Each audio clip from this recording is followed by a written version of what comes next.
Good morning students. எல்லாருமே 12th public எழுத போகிறீங்க, ஃபிசிக்ஸ் எக்ஸாம். ஸோ நாளைக்கு ஃபிசிக்ஸ் எக்ஸாம் இல்லையா, அதுக்காக தான் கொஷின்ஸ்லாம் அப்லோட் பண்ணியிருக்கேன். ஸோ நிறைய டிஸ்ட்ரிக்டில் வந்து ஃபஸ்ட் டிவிஷன் செகண்ட் டிவிஷன் நடந்திருக்கும். அதை எடுத்து என்ன பண்ணியிருக்கேன் அப்படின்னா, மொத்தமாக உங்களுக்கு ஒரு 4-5 டிஸ்ட்ரிக் வந்து உங்களுக்கு கொடுத்துருக்கேன். ஸோ செக் பண்ணிக்கோங்க. ஸோ கண்டிப்பாக இதிலேருந்து வரதுக்கான வாய்ப்புகள் அதிகமாக இருக்குது. மேக்ஸிமம் பார்த்தீங்க அப்படின்னா ஸ்டூடெண்ட்ஸ் வந்து 1 மார்க்கில் மிஸ் பண்ணுவீங்க. ஸோ அதுக்காக தான் நிறைய டிஸ்ட்ரிக்டில் இருக்க 1 மார்க் கொஷின்ஸ்லாம் எடுத்து பார்த்தோம் அப்படின்னா சேம் கொஷின் வரதுக்கான வாய்ப்புகள் அதிகமாக இருக்கும் இல்லையா. ஸோ அதுக்காக தான் உங்களுக்கு ஒரு சப்போர்ட்டிவாக கொடுத்துருக்கேன். ஸோ வரிசையாக செக் பண்ணிக்கோங்க, எந்த கொஷின் கேட்டிருக்காங்க அப்படின்னு பாருங்கள், ஆன்சர் என்ன அப்படிங்கிறத செக் பண்ணிக்கோங்க.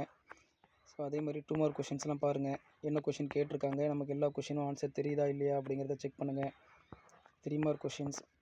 ஸோ இது ஃபஸ்ட் டிவிஷன் செகண்ட் டிவிஷன்லாம் கொடுத்துருக்கேன், டிஸ்ட்ரிக்டில் இருந்ததெல்லாம் கலெக்ட் பண்ணி. ஸோ ஒவ்வொரு டிஸ்ட்ரிக்ட்லேயும் ஒவ்வொரு மாதிரி கொஷின்ஸ் கேட்டிருப்பாங்க. ஸோ எது ரிப்பீட்டடாக வருது அப்படிங்கிறத கூட செக் பண்ணிக்கோங்க.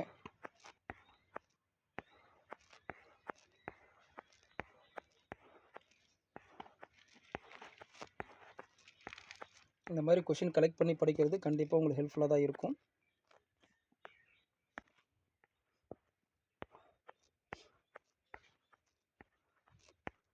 ஃபைவ் மார்க் கொஷின்ஸ்லாம் நமக்கு தெரிஞ்சதாக இருக்கான்னு பாருங்கள்.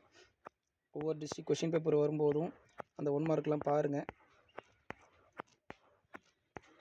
கரெக்டான ஆன்சர் நமக்கு தெரியுதா இல்லையாங்கிறத செக் பண்ணிக்கோங்க. தெரியல அப்படின்னா இதே மாதிரி கொஷின்ஸ்லாம் வரும்போது என்ன பண்ணலாம் அப்படிங்கிறத திங்க் பண்ணிக்கோங்க.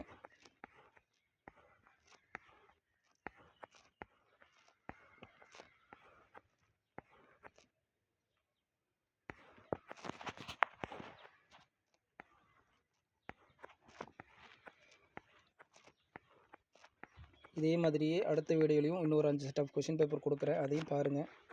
கண்டிப்பாக உங்களுக்கு ஹெல்ப்ஃபுல்லாக தான் இருக்கும்.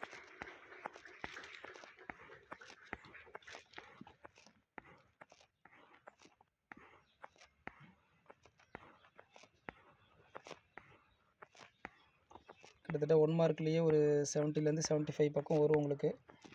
ஸோ எல்லாமே உங்களுக்கு ஆன்சர் பண்ண முடியுதா அப்படிங்கிறத பாருங்கள். இந்த வீடியோ கண்டிப்பாக உங்களுக்கு யூஸ்ஃபுல்லாக தான் இருக்கும்.